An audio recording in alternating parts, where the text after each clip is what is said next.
हाँ भाई, PG foundation classes के ऑनलाइन प्लेटफॉर्म पर आप सभी का हार्दिक स्वागत है। ठीक है भाई, अपन अपना 11th क्लास का जो चैप्टर है यूनिट एंड मेजरमेंट वाला, आज उसका आधा पोर्शन अपन लगभग लगभग जो यूनिट और डायमेंशन वाला है आज खत्म कर लेंगे, है ना। और हो सकता है तो अपन एरर वाला पोर्शन भी आज स्टार्ट कर देते हैं। ठीक है, तो काफ़ी अच्छे से पढ़ा है मैंने, और भी मैं काफ़ी क्वेश्चन कराऊंगा।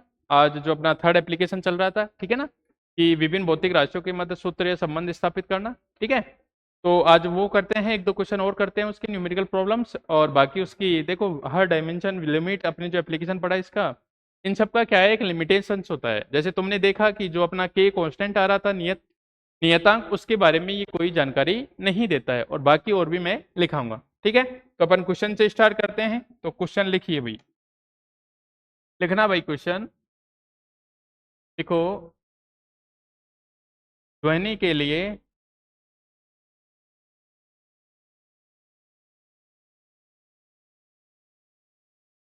ध्वनि के लिए माध्यम में वेग, ध्वनि के लिए माध्यम में वेग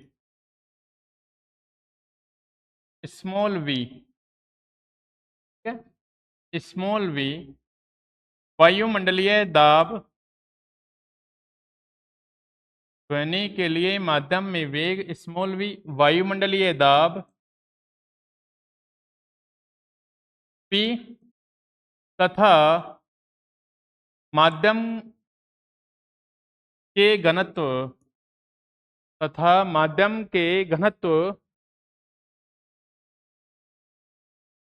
माध्यम के घनत्व स्मॉल d पर निर्भर करता है,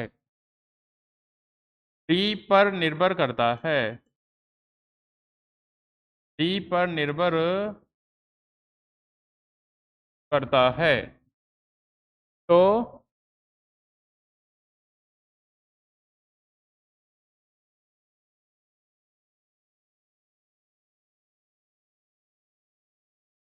इनके मध्य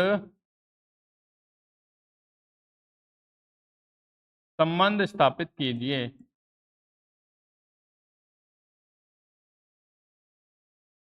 तो इनके मध्य संबंध स्थापित कीजिए। ठीक है भाई, अपन को साउंड का वेलोसिटी जो मीडियम में है v, वो किस किस पे डिपेंड कर रहा है, एक तो अपना वायुमंडलीय दाब p पे, और एक उसके माध्यम का जो घनत्व है d पे। ठीक है, तो अपन को ये देखना है कि इन बीच के कैसा एक फॉर्मूला आएगा, वो सब देखने हैं। ठीक है, तो देखो वही कल वाला काम करते हैं सेम, देखना एक बार इधर।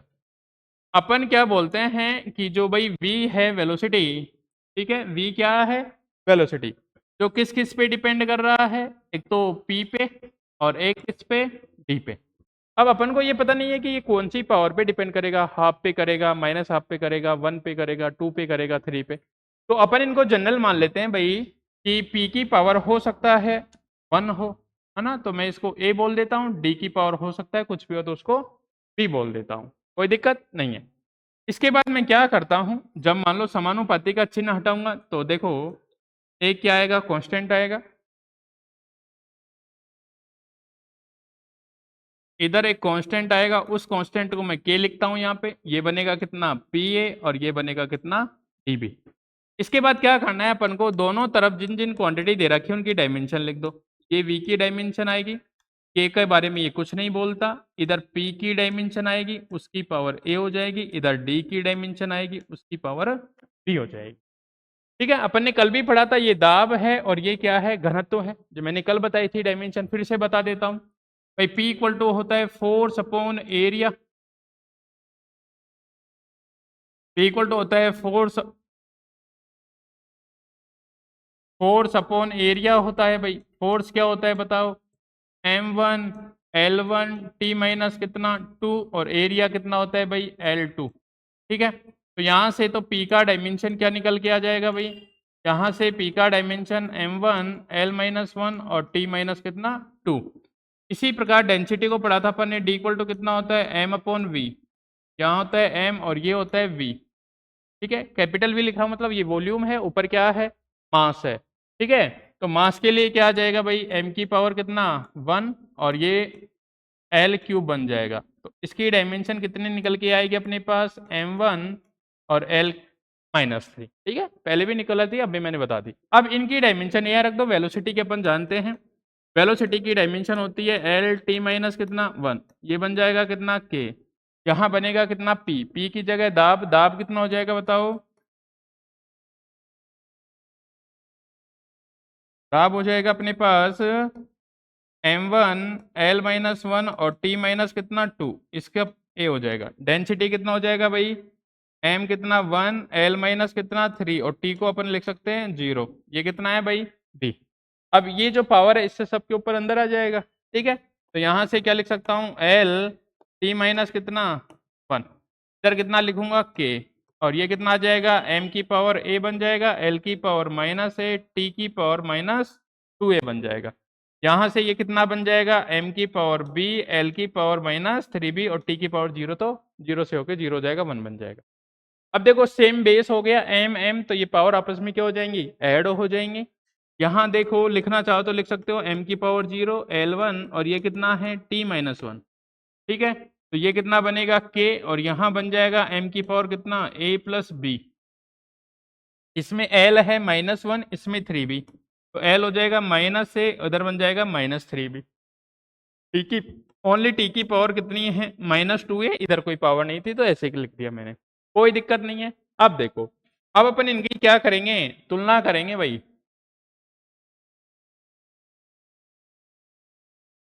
अपन इनका क्या करते हैं भाई, तुलना करते हैं। हाँ, तो देखो तुलना, देखो तुलना करने पे क्या बनेगा, तुलना से इधर कर लेता हूँ, है ना? तुलना से, तुलना से मतलब m की पावर की m के साथ, t की पावर की t के साथ, l की पावर की l के साथ। तो इधर कितना बन जाएगा बताओ, a plus B equal to 0, और यहां से तुम्हें क्या लगेगा a इक्वल टू -b। ठीक है, t की l की पावर की करूंगा तो l कितना है -a माइनस कितना 3b इक्वल टू कितना हो जाएगा 1। ठीक है, अगर माइनस कॉमन लेके इधर भेजो तो a plus 3b equal to -1, इसको लिख दिया मैंने a प्लस कितना 3b इक्वल टू कितना -1। अब a इक्वल टू कितना है -b, a इक्वल टू कितना है -b, a की जगह -b रख दूं।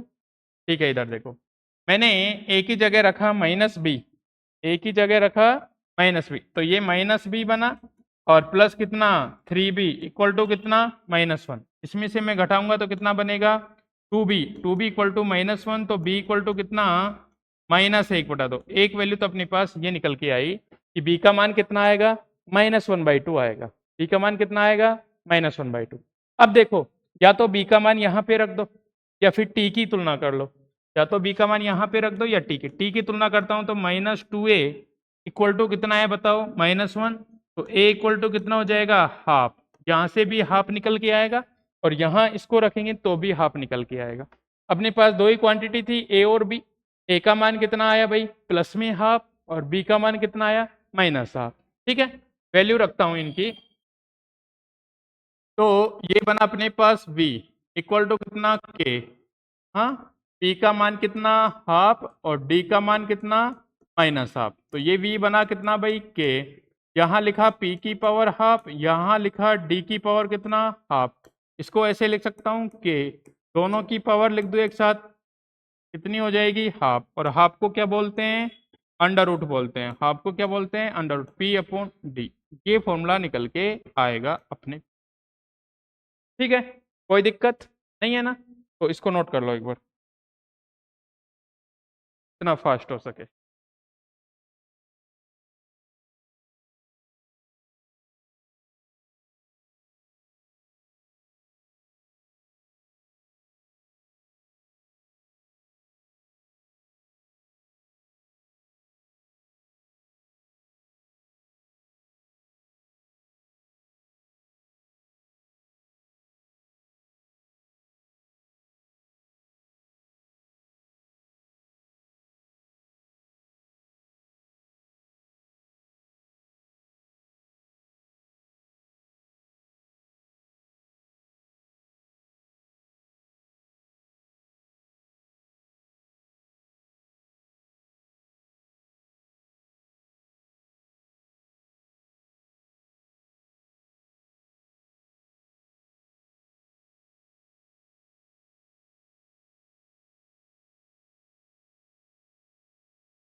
आगे ही और नोट कर लो भी,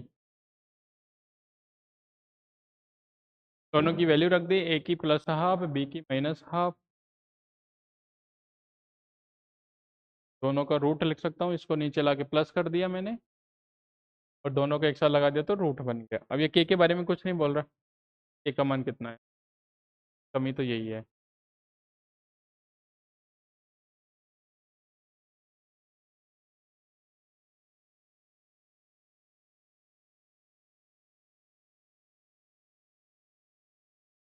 लिख दिया। चलते हैं तो देखो एक क्वेश्चन और करते हैं इसी का।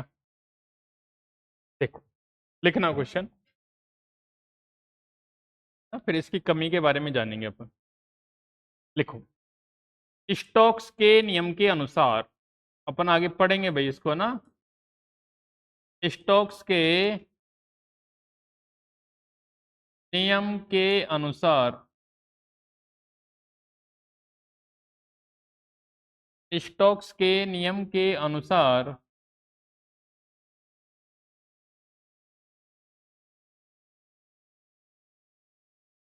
कि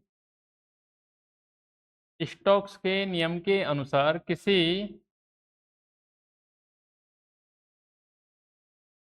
गोलाकार वस्तु पर गोलाकार वस्तु पर लगने वाला श्यान बल, लगने वाला श्यान बल, लगने वाला श्यान बल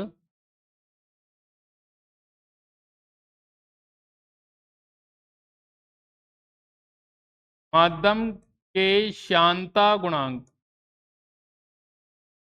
श्यान बल माध्यम के श्यानता गुणांक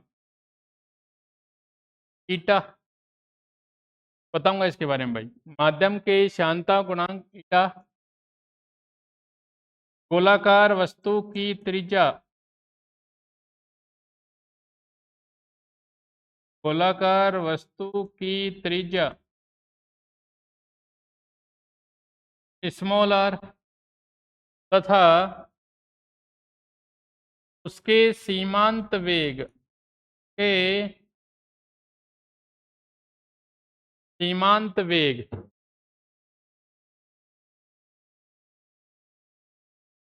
v, इसको वी टी बोलते हैं, टी फोर टर्मिनेट वेलोसिटी होती है, सीमांत मतलब है वेलोसिटी, ठीक है ना, वी टी या वी भी लिख सकते हो, तथा उसके सीमांत वेग वी टी पर निर्भर करता है।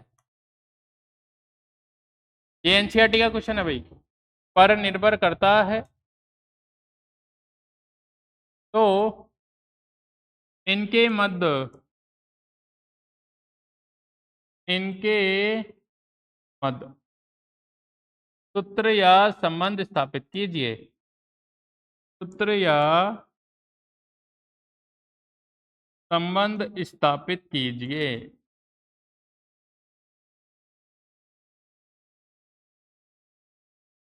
सूत्र या संबंध स्थापित करना है अपन को, क्या फॉर्मूला आएगा इसका वो देखना है, ठीक है। उससे पहले एक बात देखो, ये ईटा क्या है नीटा क्या है वो देखना है, ठीक है। ये एक भौतिक राशि होती है जिसको बोलते हैं अपन श्यानता गुणांक बोलते हैं, जैसे अपन पढ़ते हैं ना घर्षण गुणांक, ठीक है, जैसे घर्षण फ्रिक्शन फोर्स होता है तो वहां पे एक कोफिशिएंट होता है, तो वैसे ही जब अपन किसी पानी के अंदर जा रहे होते हैं तो श्यानता मतलब क्या होता है कि कोई भी पदार्थ या कोई भी, जैसे अपन पानी और शहद की बात करें कि किसकी श्यानता ज़्यादा है, तो शहद की श्यानता ज़्यादा होती है। कहने का मतलब ये होता है कि कितना गाढ़ापन है, ठीक है, कि कितना गाढ़ापन है उसको बताता है। अभी के लिए इतना ध्यान रखो कि कोई भी अपना जो मटेरियल है लिक्विड की श्यानता गुणांक किसको बताता है कि उसमें कितना गाढ़ापन है, मतलब वो जैसे अपन नीचे जाएंगे तो उसका कितना विरोध करेगा, ठीक है, इस चीज को बताता है। अब इसकी डायमेंशन भी चाहिए अपन को, तो मैं डायमेंशन निकलवा देता हूँ। देखो जो स्टोक्स ने दिया था भाई नियम, पहले मैं इसका बता देता हूँ है ना, ईटा कैसे निकालेंगे अपन। देखो इसके लिए एक फॉर्मूला ऐसे आएगा, एफ इक्वल टू अपना 6 pi eta r v t, t for terminal velocity है वेलोसिटी, ऐसा एक फॉर्मूला आएगा। अपन को किसकी चाहिए भाई, ईटा की चाहिए, तो ये कितना हो जाएगा एफ अपॉन कितना 6 पाई आर वी टी। 6 पाई तो कांस्टेंट है, इसकी तो कोई डायमेंशन है नहीं, इसकी डायमेंशन कितनी हो जाएगी, फोर्स की डायमेंशन m1 L1 और t माइनस कितना t, r की कितनी हो जाएगी l, और वेलोसिटी की कितनी हो जाएगी l t माइनस कितना 1 हो जाएगी। ठीक है, लिखा मैंने, ठीक है। अब ये एल एल कितना हो गया, L2 हो गया, एक एल से एक एल कट जाएगा, ऊपर ये जाएगा तो माइनस का हो जाएगा। ठीक है, तो ये तो कितना बना अपना m1 और l माइनस 1 और t माइनस कितना बन गया 1, ये माइनस का ऊपर जाएगा तो प्लस का, ऊपर -2 है तो -1 बचेगा।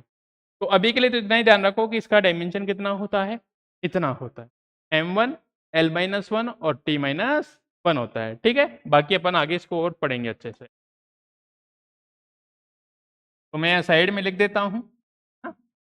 ऐसा मान लो आपको ये दिया गया है, अभी फॉर्मूला पता नहीं है इसलिए, तो इसका डायमेंशन मैं इधर लिख देता हूँ ईटा, और इसका डायमेंशन कितना था भाई m1 l-1 और t माइनस कितना 1, ये इसका डायमेंशन है। ठीक है, अब चलते हैं अपन सॉल्यूशन पे। देखो अपन को बोला कि उस पे जो लगने वाला श्यान बल, अब बल कोई सा भी हो, बल का जो है बल का डायमेंशन रहेगा, तो मैंने लिख दिया उसको F। वो किस किस पे डिपेंड कर रहा है, एक तो ईटा की पावर है ना, एक किस पे डिपेंड कर रहा है उसकी त्रिज्या r, एक किस पे डिपेंड कर रहा है उसकी वेलोसिटी v, और मैंने मान ली कि इसकी कोई पावर हो सकता है a पे डिपेंड करेगा, इसकी b पे, इसकी c पे डिपेंड करेगा। ठीक है, जब मैं समानुपाती का चिन्ह हटाता हूं तो एक कांस्टेंट आएगा, तो F इक्वल टू मैं मान लेता हूं यहाँ कोई k कांस्टेंट है, ये ईटा a बना, r b बना, और vt कितना बना c बना।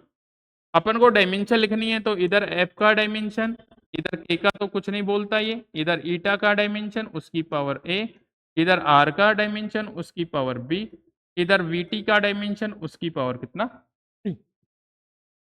F का डायमेंशन अपन जानते हैं फोर्स है, तो m1 l1 और t माइनस कितना 2, k के बारे में कुछ नहीं बोलता, कोई दिक्कत नहीं है। नीटा का आपको मैंने लिखा दिया m1 l-1 t माइनस 1 इसकी पावर कितना a। r के बारे में आप जानते हो ओनली l1 आएगा, इसकी पावर कितना b, और वेलोसिटी के बारे में l1 t माइनस 1 आप अच्छे से मैंने बताया आपको। ठीक है, पावर को अंदर भेज दो, इधर बनेगा कितना बताओ m1 l1 t माइनस कितना 2।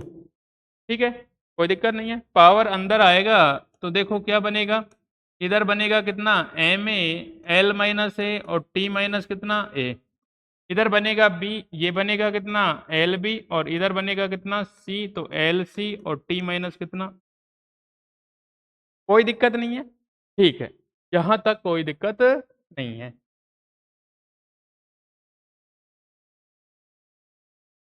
हाँ, देखो भाई अपन अब जो जो सेम बेस में उनका सबका क्या कर देंगे, ऐड कर देंगे, तो यहाँ कितना बना भाई m1 l1 t माइनस कितना 2, और यहाँ बना के m a की है, तो m तो कितना बन जाएगा a, l कितना है इधर माइनस है, इधर कितना है प्लस का b, और इधर कितना प्लस का c। ठीक है, t में कितना है, t में इधर है माइनस a और इधर कितना है माइनस c, कोई दिक्कत नहीं है। तुलना कर लेते हैं भाई, तुलना से, तो दोनों तरफ मैंने तुलना कर दी, तुलना से देखो a का मान किसके बराबर, a सिंगल ही है, a का मान 1 के बराबर डायरेक्ट ही आ गया, माइनस ए प्लस बी प्लस सी किसके बराबर 1 के बराबर। ठीक है, और माइनस ए माइनस सी किसके बराबर -2 के बराबर। तो यहां से मैंने तुलना की तो मेरे पास क्या आया, a इक्वल टू 1 निकल के आया, और इधर से l की तुलना की तो यहां से निकल के आया अपने पास -a प्लस बी और प्लस कितना c इक्वल टू कितना भाई 1।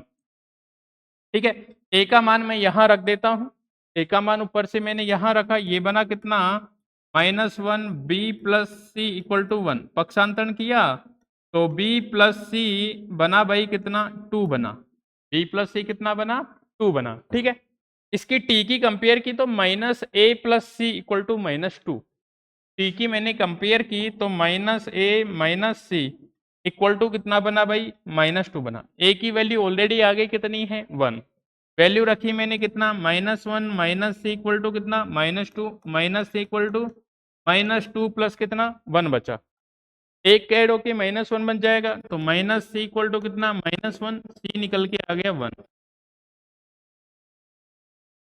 कोई दिक्कत है नहीं है। अब जब c निकल के 1 आ गया तो इसमें रख देता हूँ c इक्वल टू 1, इसमें रखा मैंने b plus C equal to कितना था 2, तो c का मान 1 आ गया इक्वल टू कितना 2, तो b इक्वल टू कितना बना भाई 1।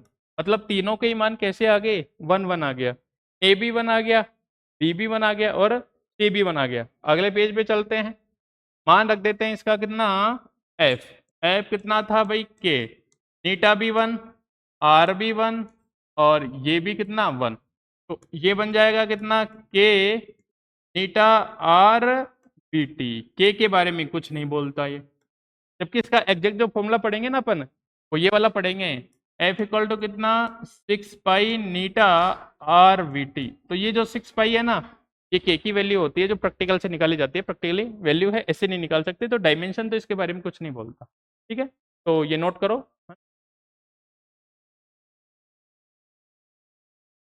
ये वाला।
लिख दिया भाई।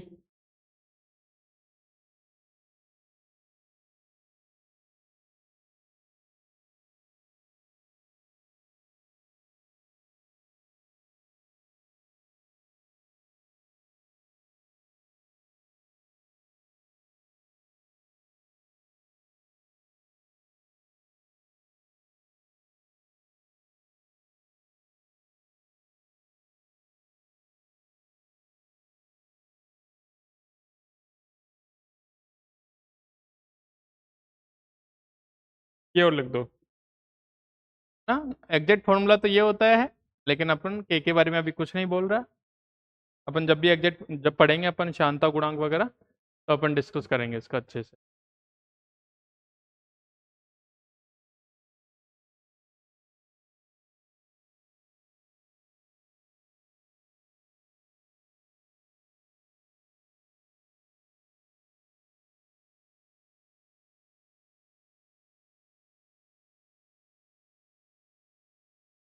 यहाँ आया था अपने पास एफ समानुपात, एफ इक्वल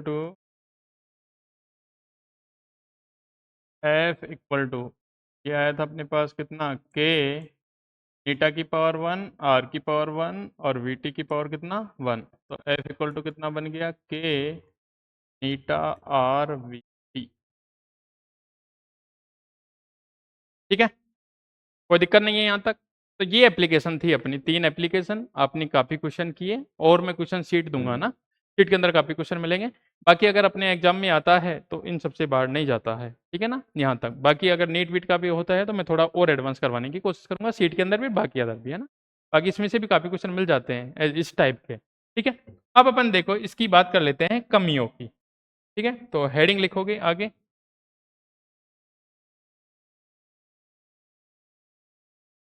विमीय विश्लेषण की कमियां, या विमीय, ऐसे लिखो, जो अनुप्रयोग करे थे, विमीय विश्लेषण की कमियां, इनके कुछ ड्रॉबैक हैं, वो देखते हैं। देखो भाई,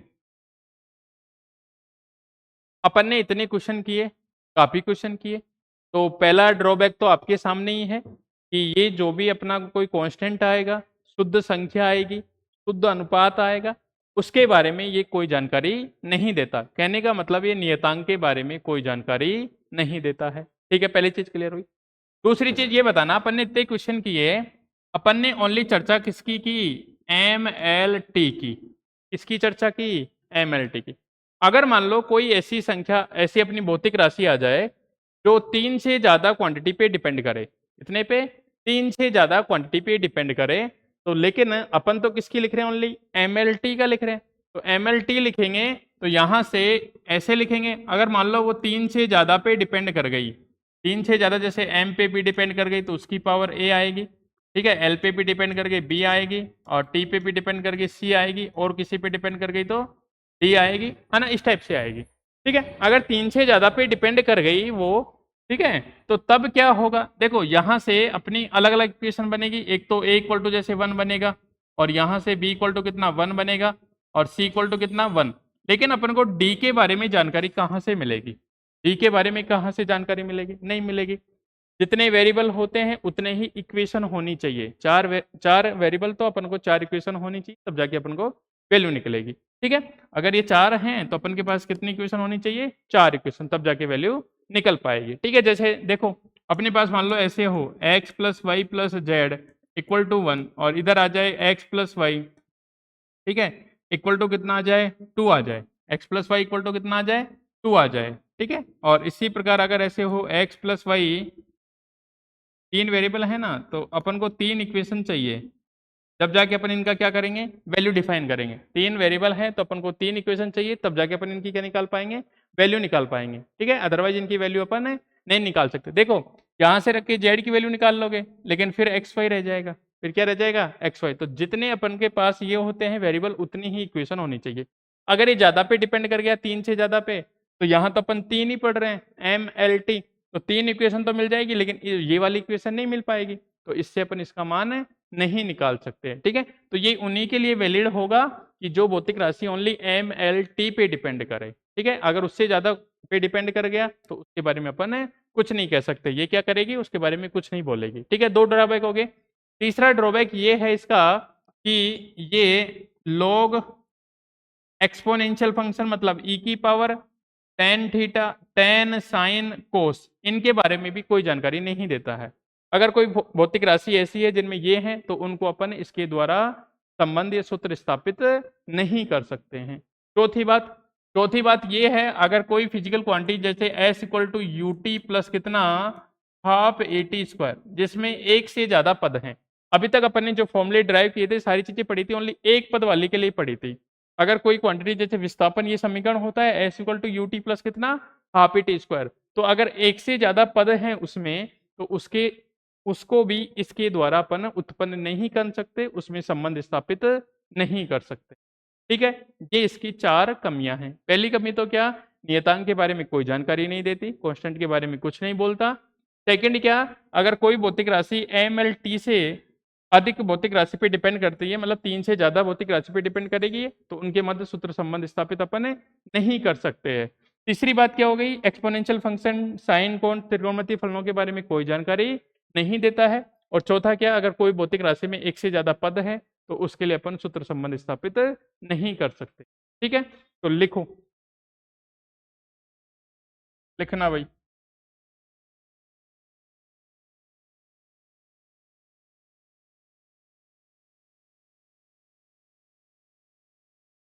देखो भाई, पहला लिखना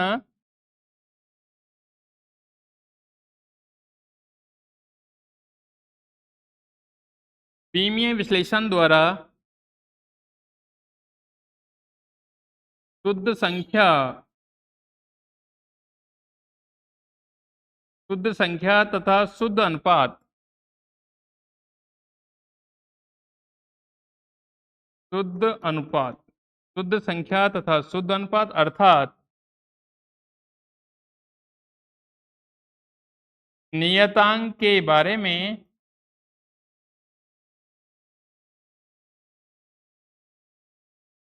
कोई जानकारी प्राप्त नहीं होती है। मतलब उसकी विमाओं के बारे में कुछ नहीं बोलता है, कोई जानकारी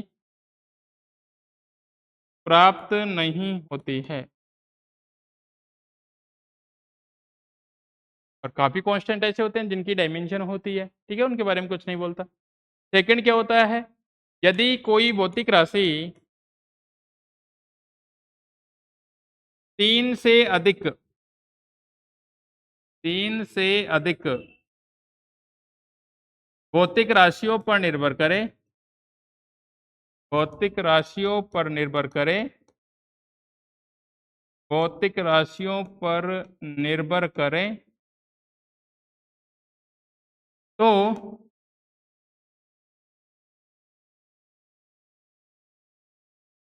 उनके मध्य सूत्र या संबंध स्थापित नहीं किया जा सकता है।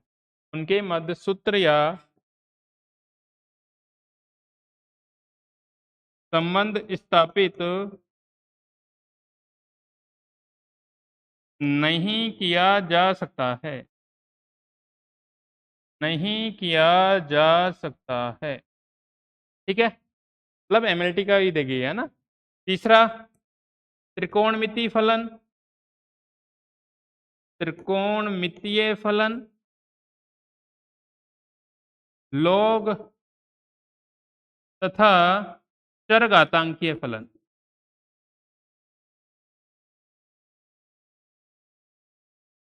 चरघातांकीय फलन, चरघातांकीय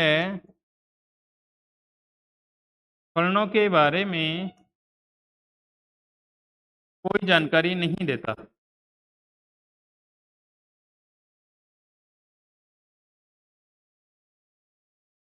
ठीक है भाई, इसके बारे में भी कोई जानकारी नहीं देता है, ठीक है। एक फोर्थ पॉइंट है, यदि किसी भौतिक राशि में, यदि किसी भौतिक राशि में एक से अधिक पद हो, किसी भौतिक राशि में एक से अधिक पद हो, तो उसे व्युत्पन्न नहीं किया जा सकता है, तो उसे व्युत्पन्न नहीं किया जा सकता है, नहीं किया जा सकता। ये इसकी कमियां थी भाई, लिख दो।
कि भाई पहले तो नियतांक के बारे में कोई जानकारी नहीं देता, दूसरा अगर एमएलटी से अधिक 3 से ज़्यादा पे डिपेंड करेगी तो उसके सूत्र संबंध स्थापित नहीं कर सकते हैं, त्रिकोणमितीय फलन, लॉग, चरघातांक के बारे में कुछ नहीं बताता ये। और चौथा क्या है, अगर एक से ज़्यादा पद हैं तो उस पर डिपेंड नहीं करेगा। एग्जाम्पल पे लिख सकते हो इसे, एक से ज़्यादा पद, जैसे अपन ने विस्थापन पढ़ते हुए एस इक्वल टू कितना यूटी प्लस कितना भाई हाफ ए टी स्क्वायर। तो इसमें क्या है, एक से ज़्यादा पद हैं तो इनका अपन ड्राइव नहीं कर सकते इसको।